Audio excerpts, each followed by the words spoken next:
Greetings to you all. Welcome to Pooja's Learnings.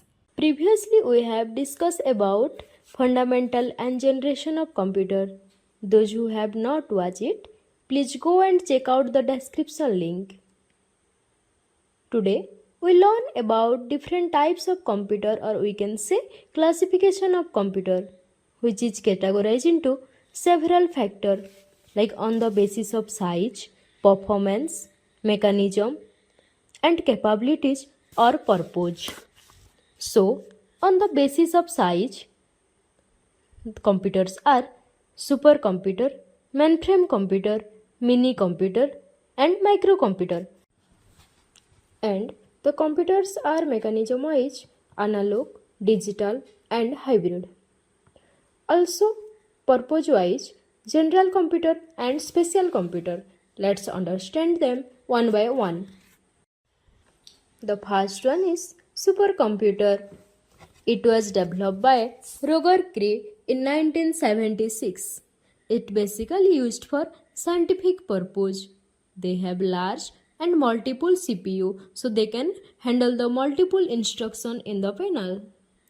Even they are used for complex calculation, which use as robot launching, nuclear science, weather forecasting. Some examples are Deep Blue, Sumet, Sierra by CDC Cyber. After supercomputer, next computer is mainframe computer, which is designed by Howard and built by IBM. Just like supercomputer, it also very large, where mainframe computer often designed to support thousands of applications and users simultaneously that use multiple processor, hence it fast, expensive, and process hog amount of data. These computers are ideal for the big organization like banking, telecom sector, which needs to manage and process high volume of data. Example included IBM Z, Univac.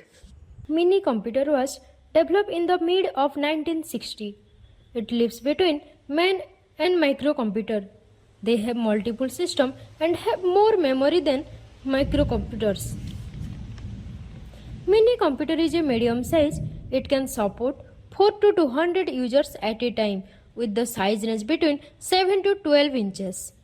It contains CPU, multi-user, operating system, and cost effectiveness. Now we will talk about microcomputers. Microcomputers are smaller in size, which is designed for individual use. It built around a microprocessor, which is less expensive. It used in personal computing, education, and embedded system. Example included desktop, laptop, single board like Raspberry Pi. PC means personal computer. It categorized into general purpose, used by one person at a time, or called as individual computers. It consists of processor, memory, or one or more input, which is developed by E.D. Robert in 8800. Even it have an internet connection with the most common computer contain monitor, keyboard, mouse, and CPU with high processor, which is very necessary for our day-to-day life. After personal computer, we will talk about workstation computer. Generally, the desktop computers are known as workstation computer, which used for business or professional work. In fact, it contains potent component which is capable of multitasking, and we also know that workstation computer have high resolution monitor like VR, AR, and cloud computing technology. It used between engineering, architecture, and graphics designing.